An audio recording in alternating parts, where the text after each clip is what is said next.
Good morning, Marcelino. Thank you Hello. so much. Thank you so much for joining the Ballet Icons platform this morning and agreeing to answer some of our questions. Marcelino Sambé is our guest today. Marcelino, we started this series obviously during the lockdown, and even as much as we want to look to the future and talk about the future, I will still ask you our first traditional question. How was it for you? How was your routine? How you were managing during this lockdown time to keep up with your training and your spirits? Did you manage to develop some of your hobbies possibly? Can you share a little bit with us? So, it's been such a journey. So in the beginning, I was very excited because obviously as a dancer, we don't get time off like that. Exactly. Like usually you get if you get injured, but it's never a happy moment. So I just thought, well, with this time off, I'm gonna have to like really put a lot of time into do things that I usually don't have time to do. So I started painting. I started being more in touch with my family and my friends as well. Even though I can't see them, like make sure that everybody's connected. Yes. But physically, it has been a challenge because at the Royal Ballet, we train so hard and we work from 10 in the morning until 10 at night when our shows. So to suddenly see myself in a situation that I have to like really motivate myself and work every day, it's been very hard. But I'm starting to see a light at the end of the tunnel. I'm going home in a week or so in Portugal. And in Portugal, the lockdown is much easier now. So I'm going to be able to go into a studio and properly work. So I'm very happy. Of course. Thank you very much. Well, you've just mentioned your country, Portugal, and you will be going there soon. Tell us how your origins, even of course you had a training at the School of the Royal Ballet, but how your being Portuguese actually affecting you in your dance, in your profession. So I'm half Portuguese, half Guineas. So my dad came from Guinea. So I've always had this huge connection to Africa and African dance. So that's how I started. When I was around 5 years old, I joined this African dance group. And I was kind of the small mascot of the group. And from there, I was working, my teacher said, like, I think you have more talent to become a proper dancer. And I think you're flexible, you can do the splits naturally. I think you should try to do ballet. And I was like, ballet? What is ballet? What is it? You had no idea, yeah? Yeah, but I did do the audition and I got into the National Conservatory of School, so in Lisbon. And throughout the school, from the beginning, I had incredible coaches and I was being trained in Russian technique, Vaganova. So I had a lot of Russian teachers coming from Vaganova. And my teacher, about when I was 13, I started working with this coach called Mikhail Zavialov. He was part of the Kirov. And we developed this amazing friendship and he worked with me, took me to so many international ballet competitions. One of them was... Come to that in a moment about competitions. Yeah. So basically I started the dance, African dance, and then moved into ballet by joining the ballet school in Portugal, in Lisbon.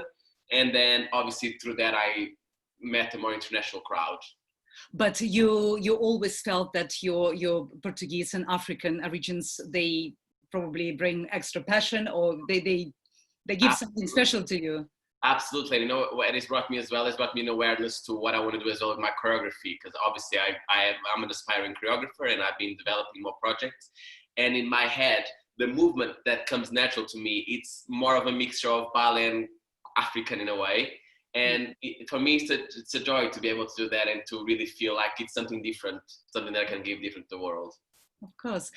Well, you're a fantastic dancer and you're performing so many classical roles, but at the same time you love contemporary choreography, and you became a choreographer whose work had been already recognized and awarded. Can you tell us how did it start and how was this process, this journey for you as a choreographer, as a young choreographer, and of course with still so many creations to come? Oh my gosh, yes. So I started choreographing very young in Portugal because I had like this incredible contemporary teacher that she's an incredible choreographer too. And from a young age, she always saw that I had a leadership about choreography. And she really always tried to make, for example, if she was teaching about a contemporary class, she'd say, Marcelino, can you do an exercise or something like that? So she always tried to develop me from a very young age. And then when I came to the Royal Ballet School later, there was this opportunity to start choreographing in a school, and I did it every year.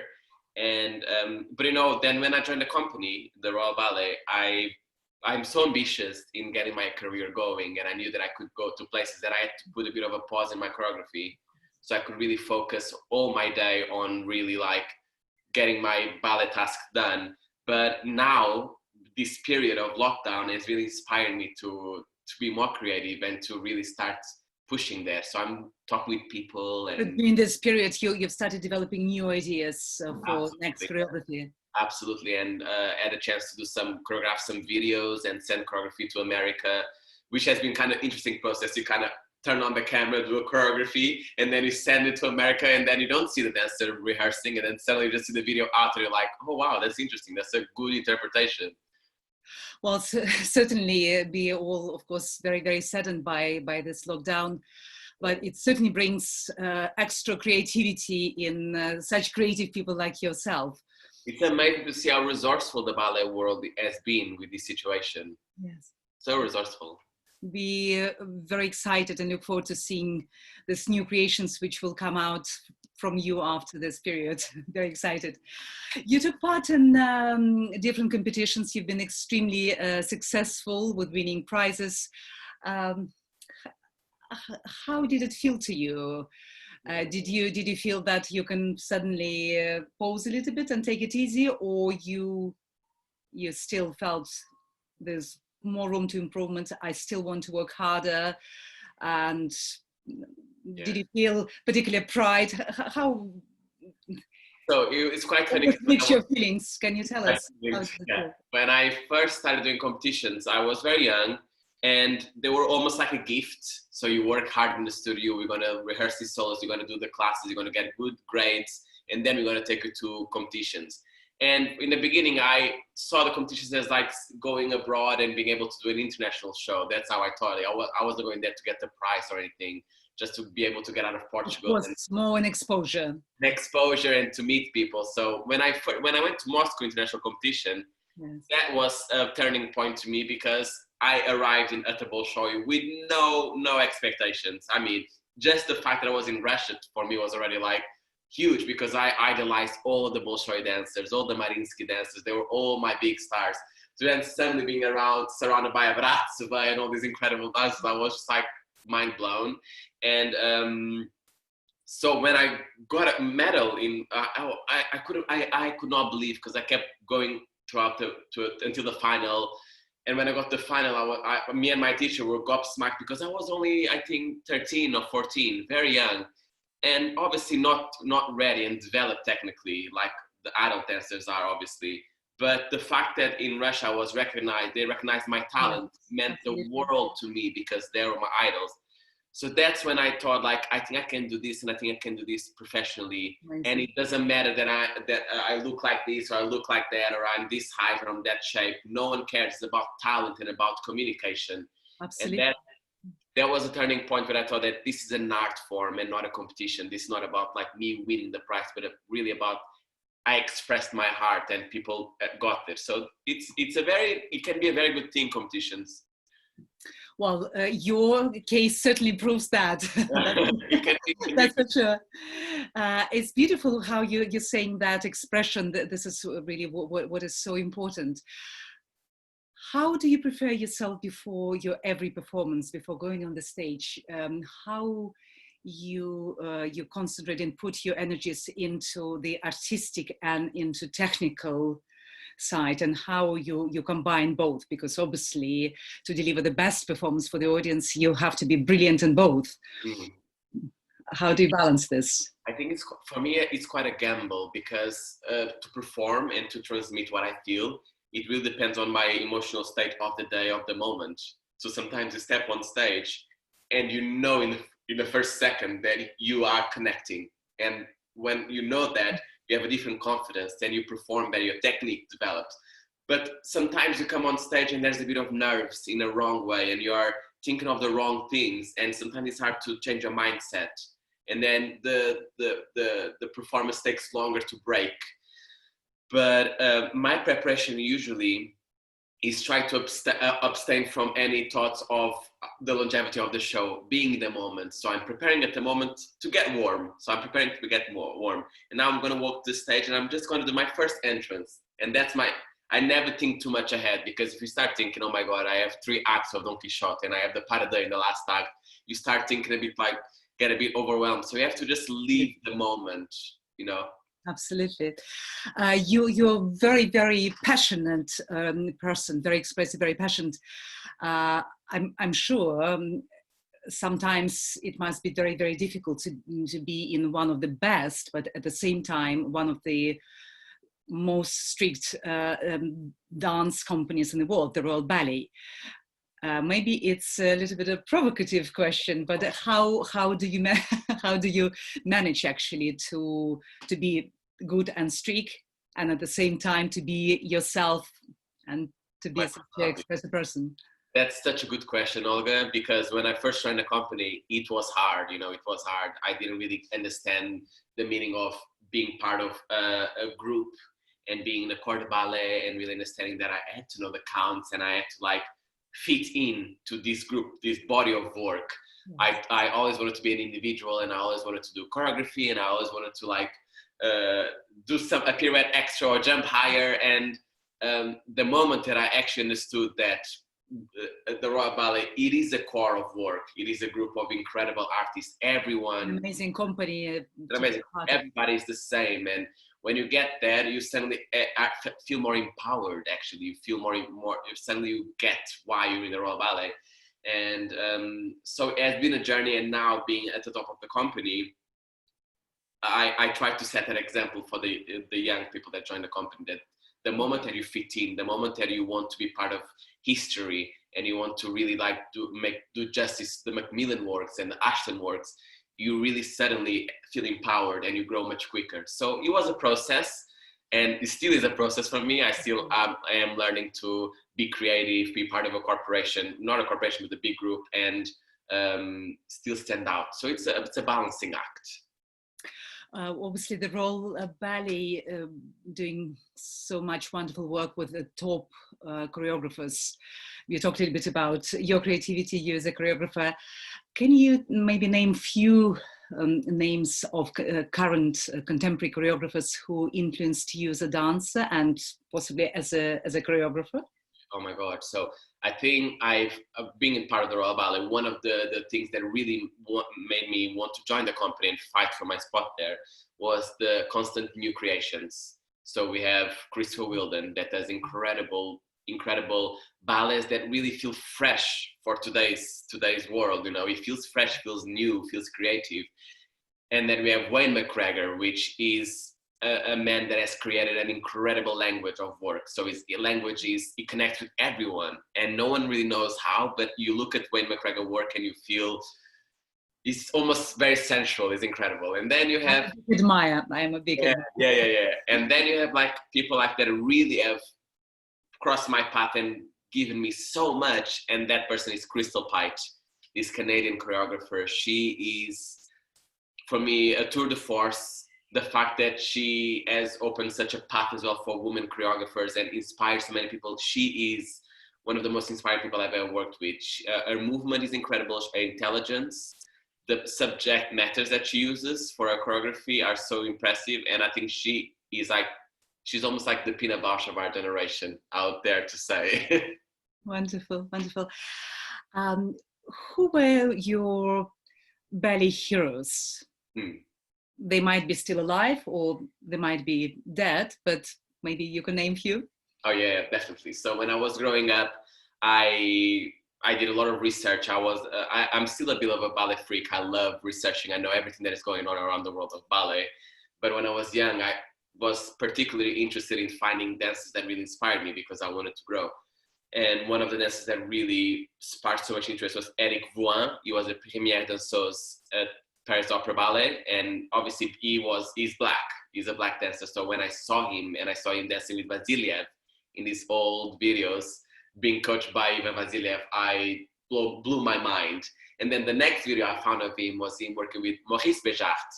And I just thought like, wow, like is so versatile, and that's what I want to be as a dancer. I want to be able to do very good classical and then very good contemporary as well. And then I saw, of course, Carlos Acosta has been such a huge reference for me. Carlos is just the fact that he's such a humble hero, a humble icon. It's incredible. I love that, and that's a huge inspiration to me because I want to be humble as well and work from a humble place. And then, of course, we have like Barishnikov, Nureyev, Fernando Borrones. You have all these incredible stars that always inspired me because they pushed everything a bit further. They were part of a community. They were part of the ballet world, but they always were able to extend it out, and that's what I want to do. Fantastic. Thank you so much. What do you value the most in your dancing partner on the stage? Wow, I love that. You know, I love someone that I can look to them and see a complete honest gaze.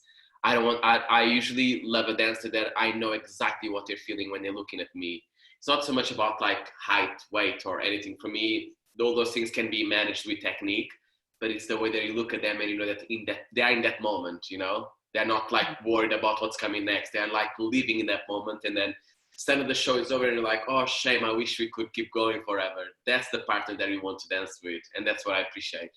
Fantastic, fantastic. I like your very expressive and very quick answers. This is fantastic for any interview. Beautiful, beautiful. Who are you as a person, and what do you think other people, your friends and people who know you, value you, not as a dancer, but as a person? And people around you would value in you, and what are your main values? I know it's a very, very difficult and very generic question, but if you mention a few things. I love that question because it makes me think as well. It's like I'm having a retrospective. I feel like my friends value the fact that I'm so ambitious for them. I'm very ambitious. I have a group of girls in a company that are really good, really close friends of mine. And we are always talking about how to improve, how to do better, not just in dance, but in the world as well. How are we going to like make a mark? How are we going to help? How are we going to? So I feel like that will be then my creativity. I feel like that's another thing that my friends. I'm not someone that will just follow the path and not raise a question or. So I would say like it's my creativity and my ambition, that my values, and as well that I cannot really lie about anything in the aspect. I'm very honest with my feelings. If I'm not happy, I'll say I'm really expressive, and I use people for support so much. I think it's so important when you're a dancer to find support within your family, in your friends, in your company. And by finding that, you feel more confident and more comfortable to grow as an artist as well. And that for me is very important. Beautiful, beautiful. And the final question, what would be your best advice for young dancers who have ambitions to become dancers, ideally very famous dancers? Yeah, I mean, wow. I would say that first of all, you have to be really humble from the beginning and really understand, find your place and work to the corps de ballet. Even if I know there's incredible dancers coming up and their ambition is to arrive into a company and get to principal on like a year or two, but actually to go through the process of going to the corps de ballet, soloist, having that growth, it's so important because you connect with your company and your company is rooting for you. So then when you're doing your first principal role, everybody's just like, come on, pushing you. So that's always very important. And to be able to like create strength in a group, create your physical strength and try not to get injured. So I would say that you have to be patient, humble, and of course, like everybody always says, sounds generic, but you have to work hard, really hard. Hardworking, absolutely. Without this, ballet does not exist. It's hard work, and sometimes you have to swallow. You have to like swallow your pride, and like even if someone tells you that something is wrong with something, you have to like swallow your pride and say like, yeah, I'm not going to raise any questions. I'm just going to keep working, be silent, because like you, there are hundreds more talented people, and other people might, what we have to understand is that talent is an incredible gift, but the work you put into that talent, the work that you put in the hours, is what makes you a star. So I would say be humble, patient, and work hard. Thank you very much. It was such a pleasure to speak to you today. Thank you so much for your honesty and for your time. Really, really amazing. And of course, we cannot wait to be working with you again, to see you on the stage, to see your creative work as a choreographer, all of that. And I'm so excited. You know, I must say, Olga, your evenings are always super inspiring. I've made part of a couple, and the fact that I'm on stage with so many incredible, talented, humble artists is very inspiring. Thank you so much. Well, it's a pleasure to have you with us, and we really look forward to doing much more. Thank you so much. Marcelino Sambé was our guest. Sending you love, and we'll be seeing you soon. Bye-bye. Thank you, Marcelino. Bye. Bye.